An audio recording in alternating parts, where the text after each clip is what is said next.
आप सभी को नमस्कार। अपने उत्तर लेखन कार्यक्रम में मैं आप सबका स्वागत करता हूं।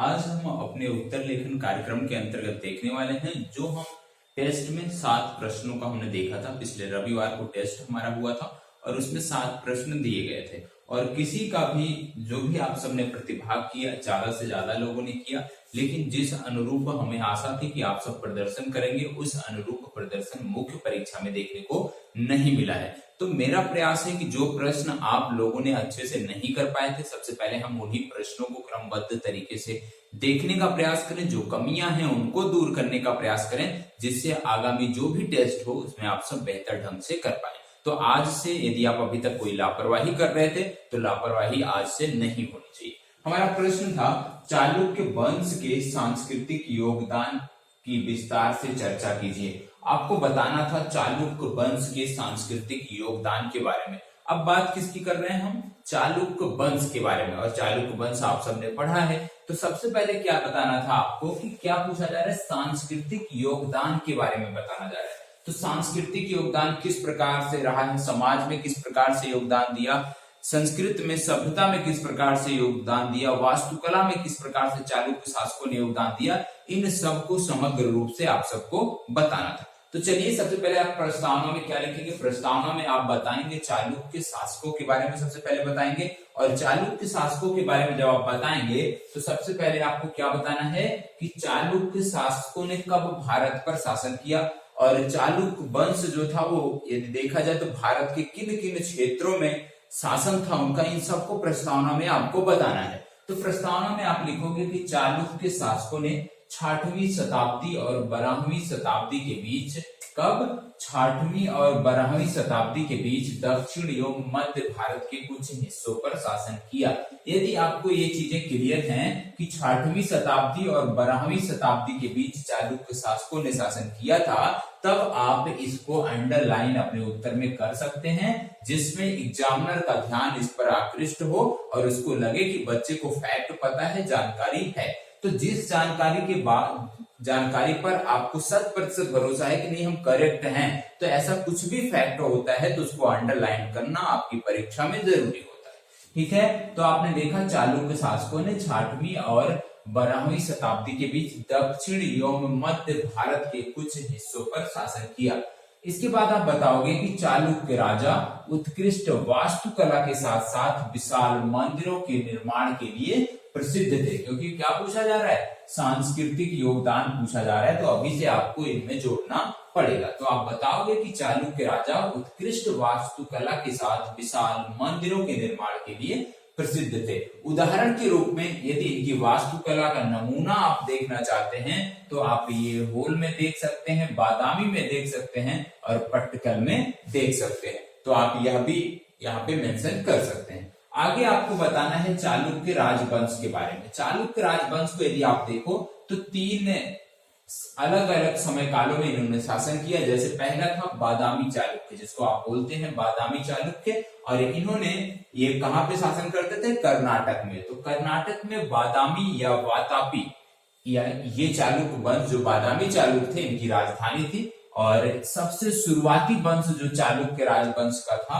वो बादामी चालुक्य था, ये आपको बताना है। इसके बाद आप बताओगे कि इन्होंने 6वीं शताब्दी के मध्य तक शासन किया था और पुलकेशिन द्वितीय जो सबसे सर्वश्रेष्ठ सम्राट थे चालुक्यों के, इनके मृत्यु के बाद इस चालुक्य वंश का पतन होने लगा था। इसके बाद आप दूसरा देखो तो पूर्वी चालुक्य थे जिनकी राजधानी बेंगी थी और 11वीं शताब्दी के बाद, मतलब पुलकेशिन द्वितीय के बाद जो वंश उभर कर सामने आया उसको पूर्वी चालुक्य बोलते हैं, जिनकी राजधानी बेंगी थी। आप इनके बारे में भी एक लाइन लिख सकते हैं। आगे आप बताएंगे कि एक पश्चिमी चालुक्य राजवंश भी था जो कल्याणी से शासन करता था और ये 10वीं शताब्दी के अंत में ये इनका जो शासन था वो प्रारंभ हुआ था। तो इस प्रकार से आपने सबसे पहले चालुक्य राजवंश के बारे में एक डिटेल दे दिया। यदि आप इस तरह से बताते हैं, उनका समय काल बताते हैं, तो निश्चित रूप से जो भी एग्जामिनर होगा उस पर आपके उत्तर का सकारात्मक प्रभाव पड़ेगा और इससे आपको लाभ होने वाला है। आगे अब बात करना है सांस्कृतिक योगदान की। तो सबसे पहले सांस्कृतिक योगदान की बात करते हैं, तो सबसे पहले हम देख लेते हैं स्थापत्य कला के बारे में। स्थापत्य कला के बारे में यदि देखें चालुक्यों के योगदान को, तो आप देखोगे कि इन्होंने धार्मिक एवं धर्मनिरपेक्ष दोनों विषयों को दर्शाते हुए गुफा मंदिरों का निर्माण किया। कौन कौन से विषय? धार्मिक और धर्मनिरपेक्ष दोनों विषयों को साथ साथ लेकर चलते हुए इन्होंने गुफा मंदिरों का निर्माण किया। और ये जो गुफा मंदिर बने थे, यहाँ पे सुंदर भित्ति चित्र भी देखने को मिलते थे। मतलब चालुक्य शासकों द्वारा जो गुफा मंदिर का निर्माण कराया गया, उसमें सुंदर भित्ति कला भी आपको देखने को मिलती है। आगे आप बताओगे कि इनके अधीन मंदिर स्थापत्य में बेसर शैली का प्रयोग किया गया।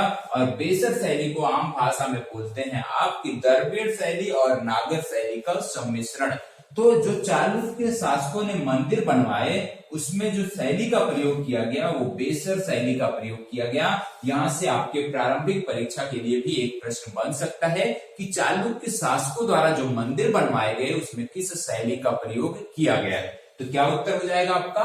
बेसर शैली का उपयोग किया गया। इसके बाद यदि आप देखो तो विरूपाक्ष मंदिर है और संगमेश्वर मंदिर है। ये जो दो मंदिर हैं ये चालुक्य शासकों द्वारा ही बनवाए गए, लेकिन ये द्रविड़ शैली में बनवाए गए मंदिर हैं। तो ये जो द्रविड़ शैली में मंदिर बनवाए गए हैं, इनके बारे में भी आपको पता होना चाहिए। और इसके लिए आप इन दोनों का नाम याद कर सकते हो कि विरूपाक्ष और संगमेश्वर, ये जो दो मंदिर हैं, यही दो मंदिर आपको द्रविड़ शैली में देखने को मिलते हैं और ज्यादातर आपको यहाँ पे बेसर शैली देखने को मिलती है।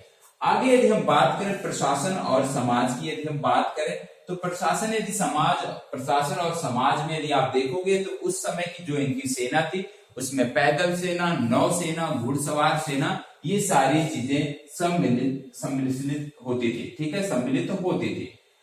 इन सब का सम्मिश्रण आपको देखने को मिलता था, जिसमें पैदल सेना, नौसेना और घुड़सवार सेना उस समय के शासकों के द्वारा संचालित की जाती थी। आगे इसमें देखने को मिलेगा कि चालुक्य जो शासक थे, जो राजा हुआ करते थे, वो हिंदू शासक होते थे। मतलब वो हिंदू होते थे, लेकिन वो बौद्ध एवं जैन के प्रति सहिष्णुता का भाव रखते थे। मतलब हिंदू धर्म से आस्था होने के बाद, हिंदू धर्म से जुड़ाव होने के बाद, हिंदू धर्म को मानने के साथ साथ वो बौद्ध और जैन धर्म में भी सहिष्णुता का भाव रखते थे, सहिष्णु रहते थे। आगे आप देखने को पाओगे कि कन्नड़ एवं तेलुगु साहित्य के विकास में भी चालुक्य शासकों का योगदान देखने को मिलता है। ठीक है, और लास्ट में आप बता दोगे कि नागरी एवं कन्नड़ के महान लोगों को दर्शाते हुए इन्होंने सिक्कों का विकास किया। तो चालुक्य काल के जो सिक्के आपको देखने को मिलेंगे, उसमें किसी व्यक्ति विशेष का चित्र भी अंकित होता था। और यहीं से चित्रों के अंकन, मतलब किसी व्यक्ति के चित्र का अंकन यहीं से लगभग प्रारंभ माना जाता है। तो चालुक्य जो शासक थे वो किस प्रकार से सांस्कृतिक योगदान, जैसे स्थापत्य कला में क्या योगदान था, समाज में क्या योगदान था, उस समय काल की जो संस्कृति थी, सभ्यता थी, उसमें किस प्रकार से योगदान दिया, इन्हीं विषयों को आपको समाहित करना था। तो उम्मीद करता हूं कि अब आपसे गलतियां नहीं होंगी और आप समग्र रूप से बेहतर ढंग से उत्तर लेखन के कार्यक्रम को आगे बढ़ाएंगे। और इस रविवार को तो आपका प्रारंभिक परीक्षा का टेस्ट है, लेकिन अगले रविवार को आपको पुनः मुख्य परीक्षा का टेस्ट देना है, इसलिए उसके लिए आपको तैयार रहना होगा। तो यहीं पे अपनी चर्चा समाप्त करते हैं। जो लोग पहली बार देख रहे हैं, हमारा एक टेलीग्राम ग्रुप भी है जिसपे प्रतिदिन के प्रश्न मुख्य परीक्षा के दिए जाते हैं और आप उनकर लिखकर शेयर करते हो, जिसके बाद उनकी कमियों को मेरे द्वारा आप सब तक पहुंचाया जाता है, जिससे आप मुख्य परीक्षा के लिए विधिवत ढंग से तैयार हो सकें। तो यहीं पे आपसे विदा लेते हैं। धन्यवाद।